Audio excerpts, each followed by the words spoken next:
Please help me welcome our moderator, Jill Evans.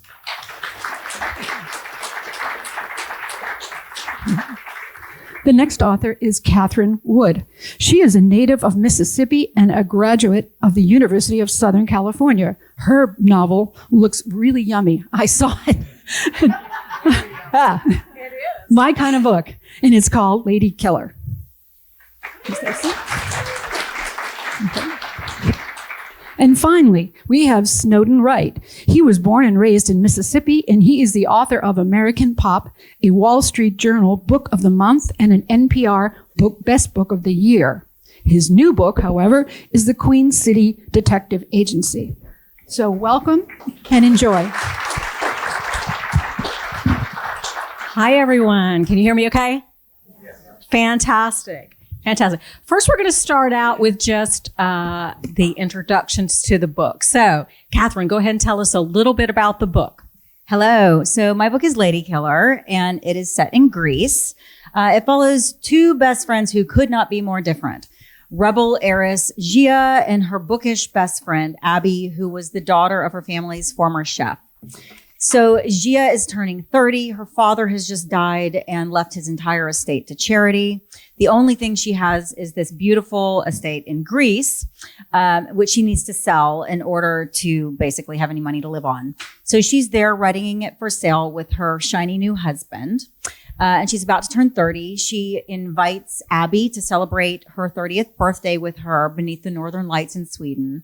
Only when Abby and Gia's brother Benny show up to Sweden, Gia never comes. She doesn't show. And after days of cryptic text messages and unreturned phone calls, Benny and Abby are worried enough to fly to Greece to check on her. Only when they arrive in Greece, they find Gia's beachfront estate eerily deserted, and the only clue to her whereabouts, the manuscript that she penned in the weeks leading up to her disappearance. So the book is told from 2 points of view. We have Abby's in the real time, and then we have Gia's, which takes place about a month before Abby's. So we're following these 2 points of view while we are trying to figure out what happened to Gia, where is she now, and does this manuscript tell us everything that we need to know, or can it be believed? All right, Snowden, tell us a little bit about Queen City. My book began with a true story. Back in the 80s, my father was the district attorney in my hometown of Meridian, Mississippi. And he was trying a case in which a woman had hired a Dixie Mafia hitman to murder her husband for the insurance money, as you do. And the conduit for this hit was an illustrious criminal by the name of Peanut Griffin. Peanut Griffin was cooling his heels in the Lauderdale County jail until the day he decided he did not want to be in jail anymore. So he broke out, only to then realize that the Lauderdale County jail is located on the roof of the Lauderdale County courthouse. So Peanut is up there in his boxer shorts and one sock with nowhere to go. And he was a bit of a showman. His primary source of income was in cockfights. And his special technique, he would lace a Q-tip with cocaine and stick it up the bird's butthole to get them eager to fight. And so he's up there hooting and hollering, claiming that he had been framed, and people started to gather on the street below. And he was saying how he would even do a little chicken dance up there and flap his arms. The news media got wind of it, and even the local radio station Q101 started playing Van Halen's Jump over and over again. Yeah, so great. And he was, the crowd started chanting, "Jump, Peanut, jump." So that broke his heart. And when my father went up there to try to talk Peanut down, he accused him of framing him for the murder and threatened to kill him, as well as my pregnant mother and me. I was 2 years old at the time. And the thing is, you never forget your first death threat. You're first. I love that. You're first. And so that story always stuck in my head. And when I was trying to decide what book I wanted to write next, I recalled that story. And so this book uses that story as the jumping off point, no pun intended. And in it, the fictional version of Peanut is named Turnip Coogan. And she hires a pair of private investigators to find out who might have killed her husband because she believes there was her son. She believes there was foul play involved. And so the two private investigators are really the heart of the book. The lead detective is a black woman, and she was a former cop, and for years she had practiced on her own. But this is the 1980s in Mississippi.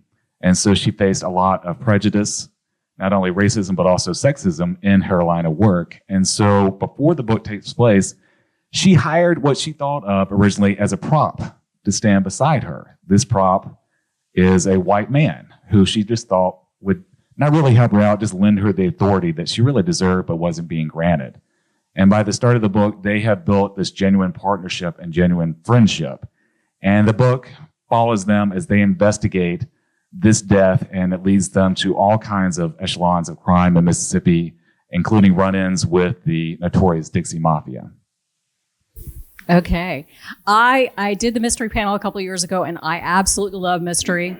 I'm wearing a perfume called Missing Person today in honor of doing mystery. So what about mystery appeals to you?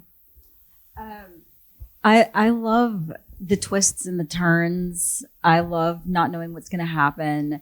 And I also love a mystery that comes out of character. So rather than starting with plot and what's my plot and how do I make these characters fit into the plot, I start with character. Who are these characters? And how is this mystery going to evolve from who these people are? Yeah. Okay. Snowden? Because my father's job when I was growing up, crime and mystery were just the weather. They were the air around the dinner table.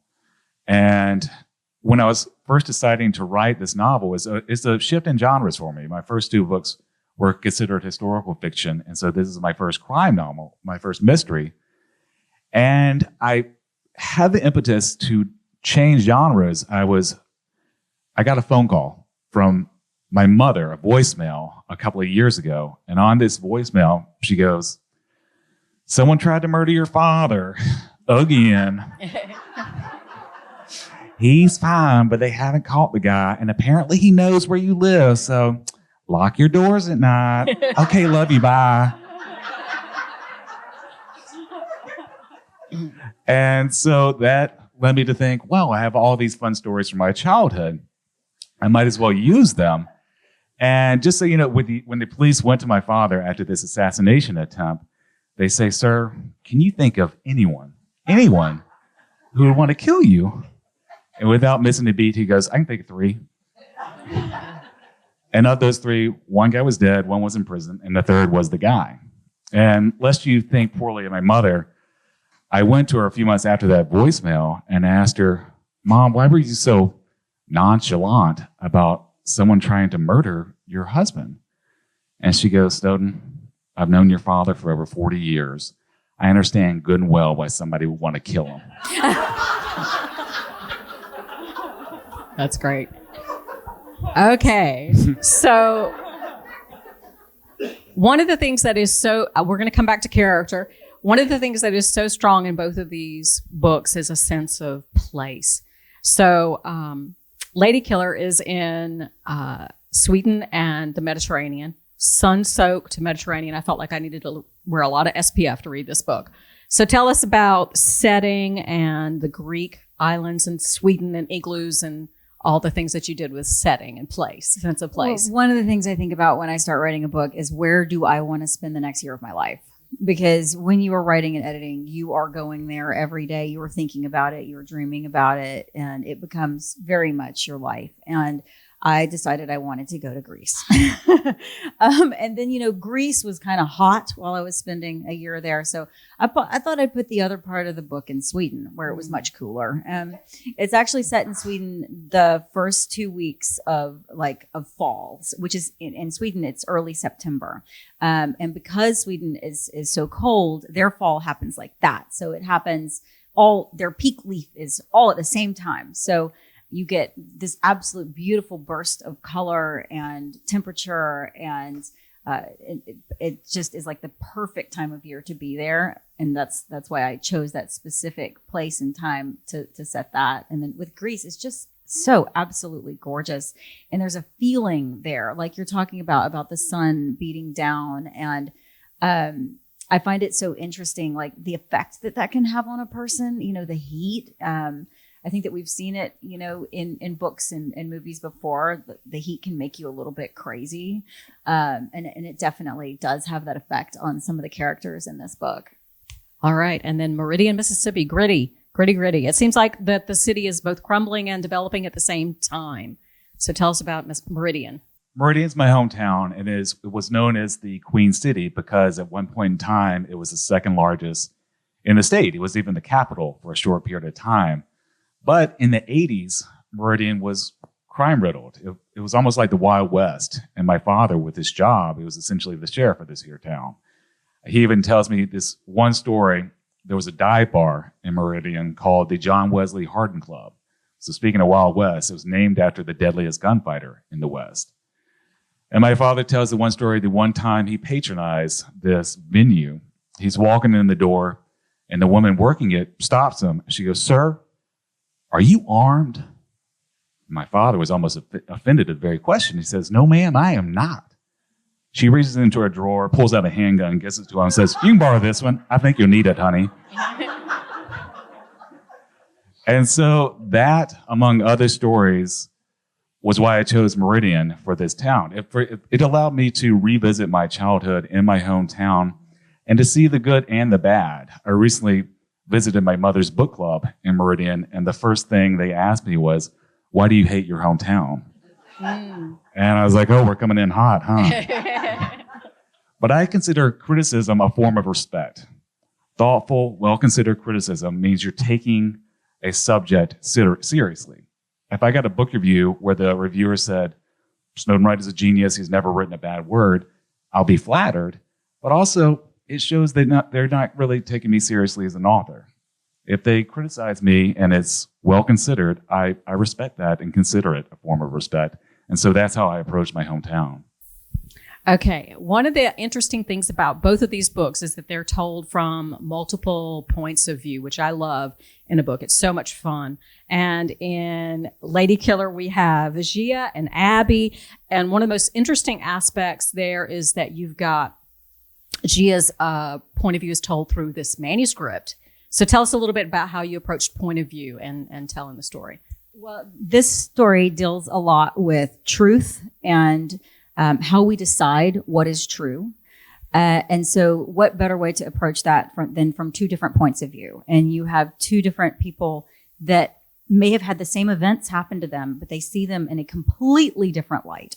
And so I really wanted to have a missing person story, but I wanted to also be able to get that missing person's point of view about what happened. And because I'm telling it from the point of view of her manuscript, what she's written, there's that question of, do we believe everything that she's written?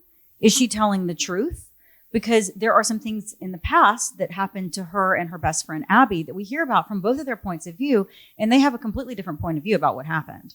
So we start to think, wait, which person who should I believe? And so this book deals a lot with that and trying to figure out which person you believe, which point of view is actually fact, and how do you find fact when all you have is hearsay? Yeah. And then in Queen City, we have a whole cast of characters that we tell points of view.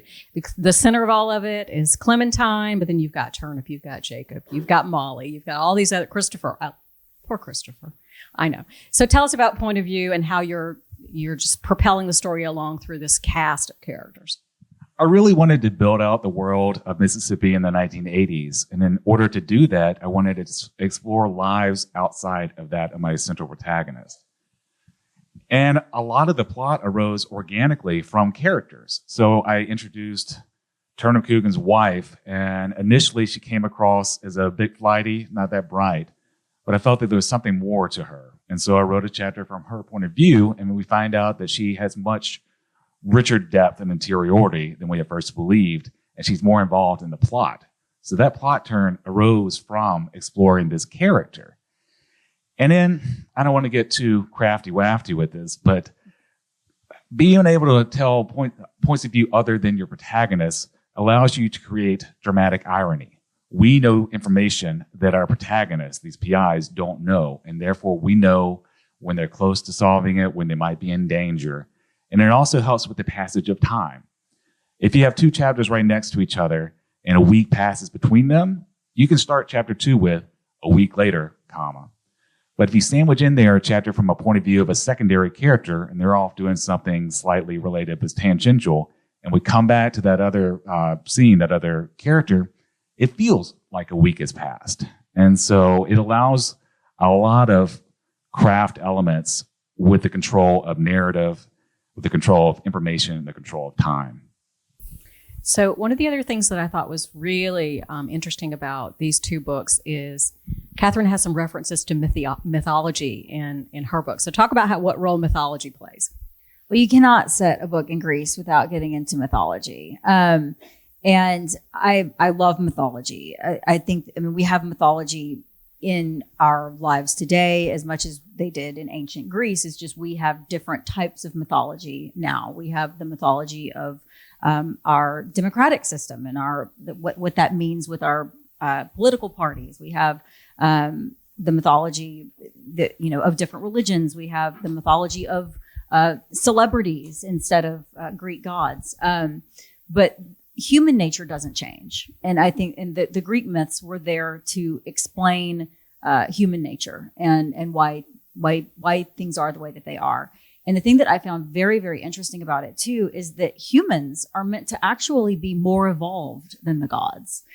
So the gods, you have a lot of stuff to do with revenge and everybody's cheating on each other, and the gods behave absolutely terribly. And so I find it very interesting that humans are supposed to be more evolved. And in this book, on Gia's side of things, they're behaving a bit more like the gods. And these characters are a little bit more aligned with what we think of as the gods. They have oodles of money. They can kind of behave however they see fit. And so they do behave a lot like the gods did. Whereas on the other side, we have Abby, who is an attorney and is, a person who follows the law and who has not ever had the ability to kind of just do whatever she wants whenever she wants. She is controlled by the laws that we have in our society. So it's two different, very different points of view, and I loved bringing in those Greek elements in Greece. You can really imagine it too when you're there. And it absolutely was not a stretch for me to apply mythology to Queen City.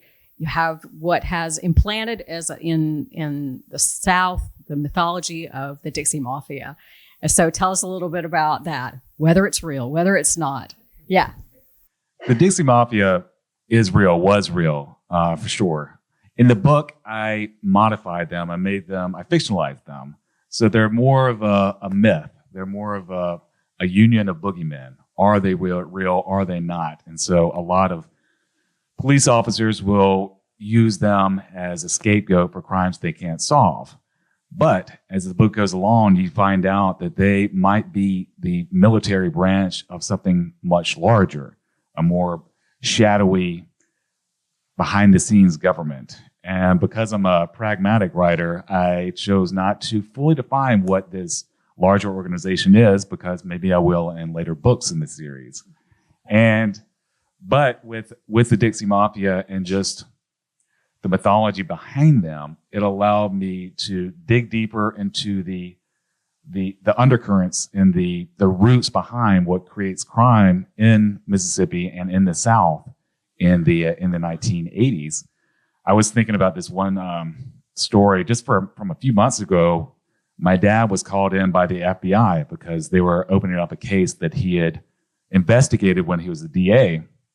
And he's sitting in this room with an older FBI guy and a younger FBI guy. And he gave them the information they needed. And then he asked them where they were in the case, what caused them to open it up. And the younger FBI agent says, "Sir, that is classified information to which you are not privy." And then the older FBI agent chimed in and says, "Son, this man has been privy to more classified information than your mama was to the contents of your diaper." I love the South. So stories like that contributed to the book. Okay, so I want them to talk a little bit about theme. So what did you explore with theme in your book?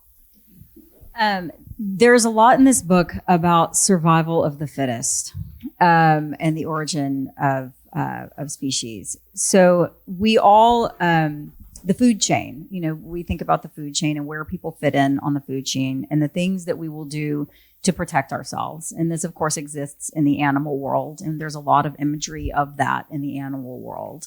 But also it exists in the human world and how we fight for position and what we'll do to protect ourselves. How far will you go to advance your position? How far will you go to protect yourself? At one point in the book, someone tells Abby that she is a remora. Do any of you know what a remora is?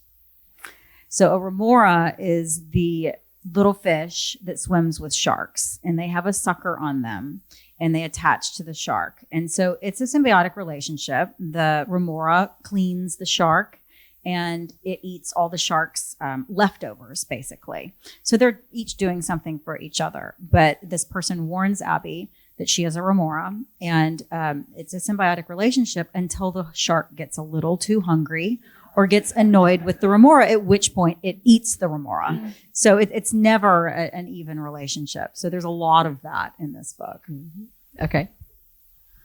With Queen City, because of my protagonist, who is a Black woman, I was dealing with a lot of themes of the racism and sexism in the South in the 80s, but unfortunately these are perennial issues, so they're still around. But in particular, with my protagonist, I wanted to explore the relationship between racism and classism, how they feed into and off each other. And so you'll have poor white Southerners who their prejudice towards people of color is exacerbated by organizations like the Dixie Mafia. They weaponize their prejudice and they use it to their own gains. And so I was really fascinated with that almost symbiotic relationship of these two evils, frankly. And because I was writing across identity, I'm a white man writing from the point of view of a Black woman, I had to really consider why I made that choice. And so when writing across identity, I've always thought that an author needs three skills or three elements. Empathy, you need to empathize with your character. Imagination, you need to be able to imagine yourself into a life not your own. And research. And the research for this book involved, I have a close friend who's a woman of color, and while writing the book, I'd ask her, does this feel true to your experience? Does this feel accurate?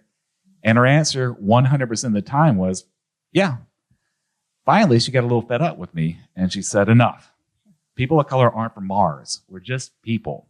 However you think we'd act or do or say or think or feel in a certain situation is probably right. You don't even have to be a good writer to get it right. You have to have common sense. You, Snowden, she said, have common sense. Trust it. And so I guess in addition to these isms, racism, sexism, classism, I'm also exploring what it means to be a human being. Yeah. Our primary characters, well, we have Abby and Gia, and they have a complicated relationship, as you talked about. So tell us a little bit about that complicated relationship and family and how that is driving the book. So you have Abby and Gia. So with Abby and Gia, it has to do with classism because Gia comes from this enormously wealthy family, was given everything that she wanted on a silver platter. And Abby, her mother was their chef, single mom. Her dad was never in the picture. She had never really had her mom had worked in restaurants and had kind of struggled to keep it together until she went to work for Gia's family when Abby was 13. So Gia and Abby immediately became friends. But it's definitely a little bit of an upstairs, downstairs relationship. Gia's family saw that Abby was a good influence on Gia because Abby enjoyed school and she, wanted to better herself. And so they ended up sending her to school with Gia and paying for her education at boarding schools and then at college. So this is great, and Abby was very grateful, but it also creates a power dynamic in their relationship. So Abby knows that she cannot ever piss off Gia that much because she worries that if she does, well, then her education won't be paid for.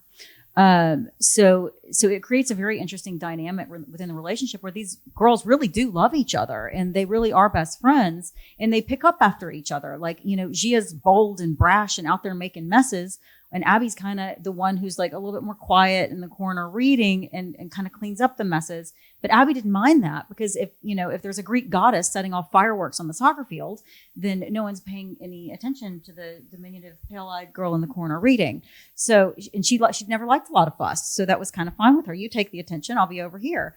But that dynamic changes as people get older and they grow into who they are. And so now we are with them and they're 30 years old. And Abby is a successful attorney with a career, with prospects. And Gia has done nothing with her life. And now that her father has died and she's going to have to sell the one thing, she got a property, that was it. And she's lived off of his money her whole life. She has no skills. She has no job skills. She's going to have to sell this property, the one thing she owns, in order to have money to live on. And so now she feels like the power dynamic has switched. Now Abby is the one who's a grown up and has a future and has a life. And Gia feels like I have nothing and no one. And so she's kind of floundering around and marries this guy that she meets and marries within a month, which is never a great idea. I mean, if any of you did that successfully, more power to you. But in this case, maybe not such a good idea. So it's a very interesting power dynamic and how it's switched over the years. And Clementine has a complicated relationship, not only to her job, but also to her family. So tell us a little bit about that.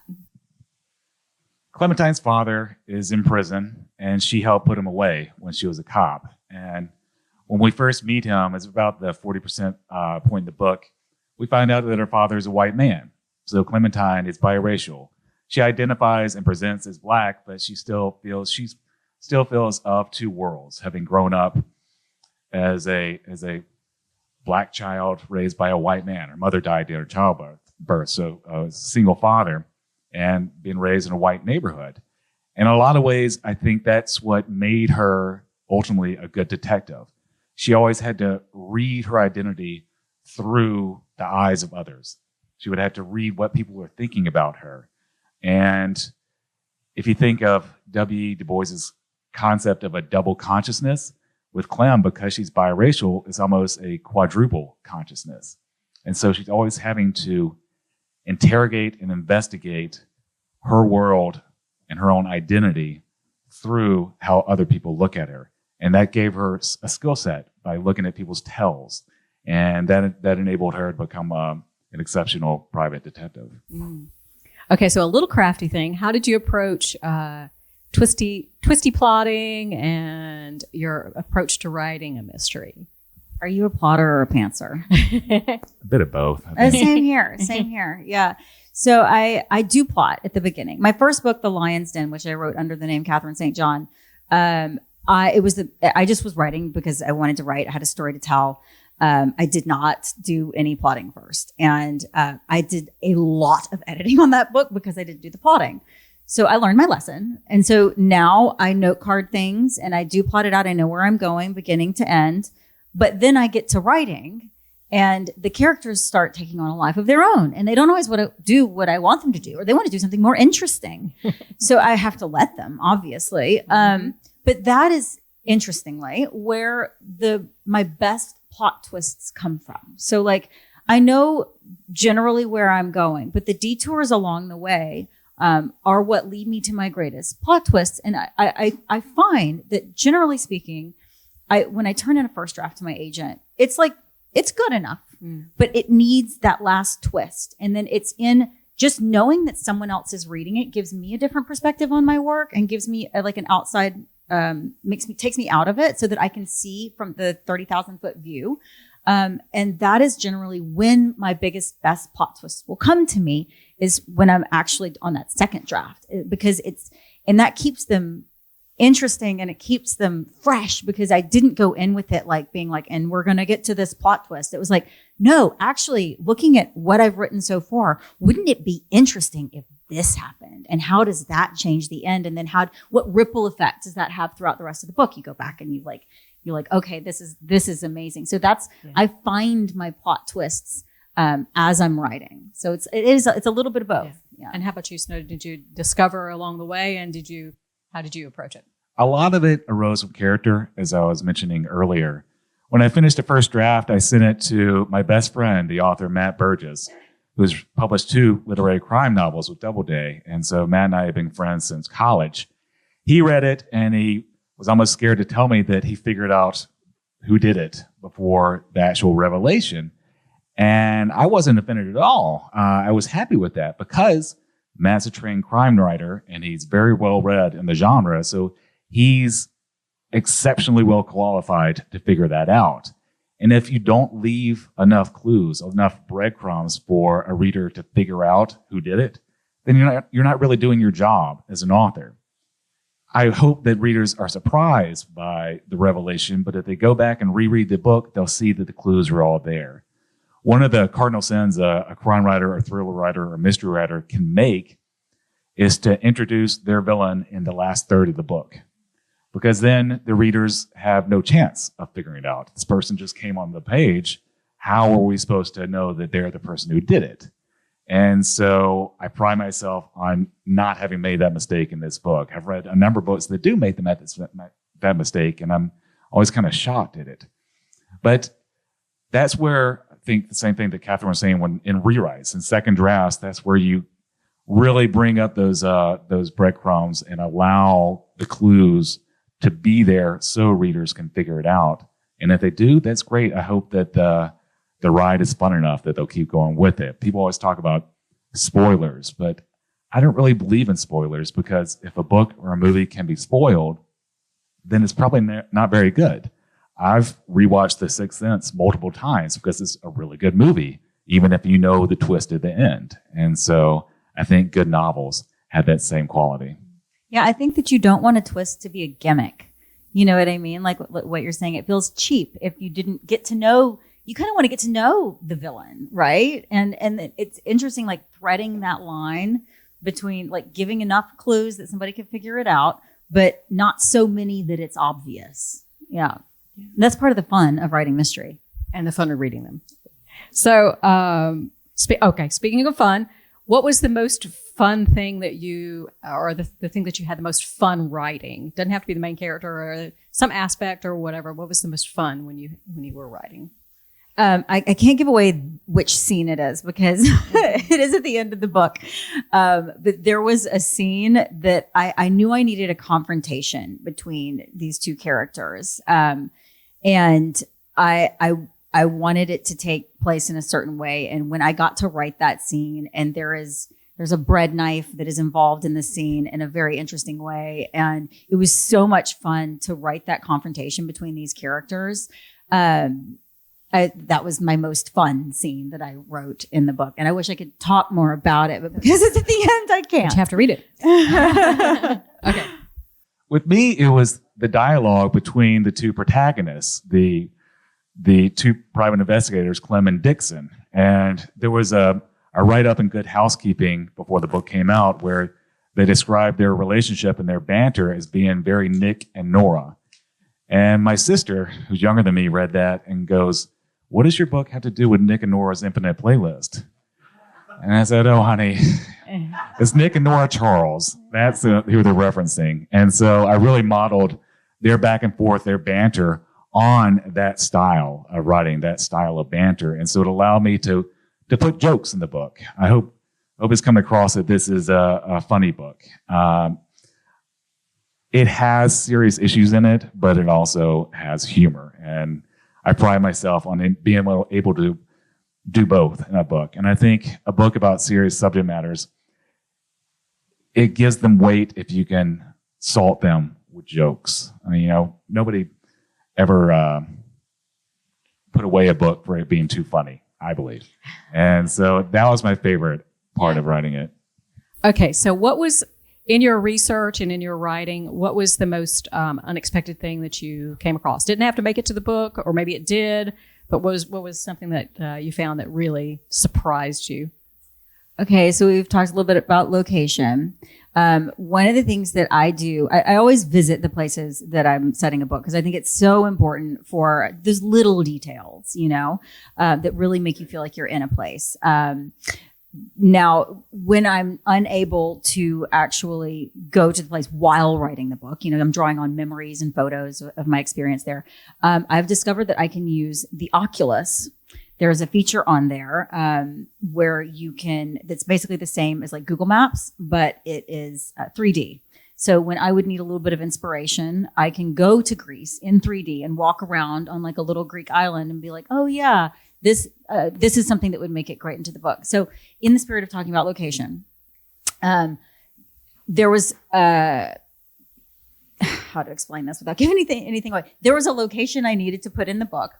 And I was looking for something that would make it very interesting. And I found, and you will see this in the book. In the book, there is a place called the Palaces at Campos, and it's this development of tiny Disney-like castles that have all been abandoned. Hundreds of these like castles with turrets and blue roofs, and they look like little castles, and they're all lined up in rows, little like as if they're in like a subdivision, right? Hundreds of them empty in different phases of development.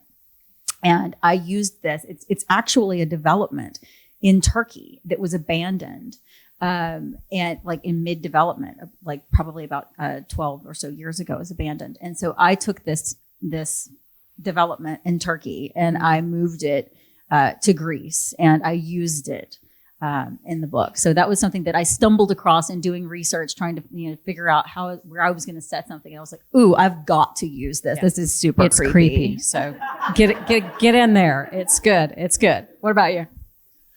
I was thinking recently about my first novel, Play Pretty Blues, which is about the blues musician Robert Johnson. And there was one fun story that I wish I had been able to use in it.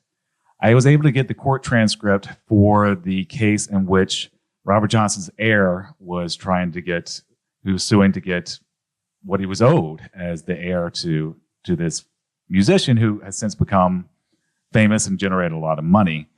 And in this court transcript, there was an elderly black woman on the stand being interrogated by what I can only assume was a white man. He was being so condescending to her.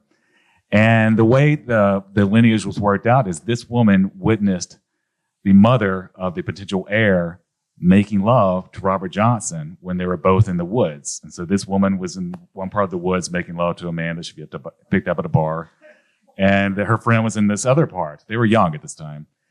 And the attorney says, "Ma'am, are you in the habit of watching people make love?"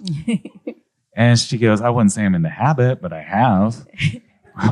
Like, haven't you? And the attorney goes, "No, ma'am, I have not." And she goes, "Well, I just feel sorry for you." And so I wish I could have fit that story into the book, but it just didn't fit organically. Okay. Well, I'm maybe glad we got to hear it. Yeah, maybe the next one, which is my next question. What's next? Right. My next book is called Sunburned, and it is set in St. Bart's. Follows a woman who is called there by her ex-boyfriend who is being blackmailed. The blackmail has to do with a foot that has washed ashore in the Everglades, belonging to a man they both knew when they were together years ago, and it has brought up all these skeletons in their past. So she goes to St. Bart's to help him figure out which of his entourage is blackmailing him, and then she gets down there, and his birthday dive turns deadly, and so she's not only trying to figure out who is a blackmailer, but one of the people stuck on his yacht with her is also a murderer, and if she doesn't figure out who did it, then she could be the next victim. So it's really a murder mystery called Sunburned, and it will be out early summer. Ooh. Okay, great. And next for you, are we going back to Meridian? Dinner? Maybe. So I have a book that's finished that's totally unrelated to Queen City. I really admire Kate Atkinson's career, how she'll have a Jackson Brody book and then a one-off, totally unrelated. So I could see my own career going that way. I have a phone call with my agent next Tuesday, and we're going to figure out which is the best project to go out with. But I am working on a sequel to Queen City. It's tentatively titled The Hurricane Party. And we jump ahead 5 years, so we're in the 90s, and it takes place on the Florida Panhandle, the redneck Riviera. And Clem is down there finding a guy who skipped bail when she finds herself at the wrong place at the wrong time. And so the FBI hire her to investigate a gang of eco-terrorists who they believe have kidnapped a senator's daughter. Now, you might be asking yourself, isn't that a total ripoff of Point Break? Absolutely. Okay, how are we doing on time? 40. Oh, so we're almost done. A couple of minutes. Okay, so really quick question. You wrote contemporary. Yours is near contemporary. So why contemporary? What did it for you with contemporary? I mean, I do live now. You do. So I think that's why, you know, I'm living in this time, and it's more about human relationships than it is about researching a different period of time to live in. I am actually working on a book now flips back and forth in time, goes from the present to the past, and it starts in 1964, and it is set in Atlanta. So I'm beginning to play with that, but I'm intimidated by doing historical kind of fiction because of the amount of research that goes into it. It's a lot. Call me lazy, but contemporary is, you know, I know all about that. Yeah. Okay. And Snowden, you're sort of straddling what would be defined as historical and contemporary. You're right there in the 80s. It's the 80s, which 40 years ago, Yeah. which might shock you. It shocked me because I grew up then. But one of the main things was I didn't have to worry about cell phones. I had an iPhone for about 5 years before I knew it can record videos. I didn't know what app did that. Then someone explained to me it's the same one as the camera. So I didn't have to worry about having to deal with technology, which makes an investigation, a mystery, a lot easier to lay out for the reader. All right. I think our time is up. These two books are fantastic. Please go and buy their book, get them to sign it, and tell them that you appreciate their time today. Thank you for coming, everyone. Thank you.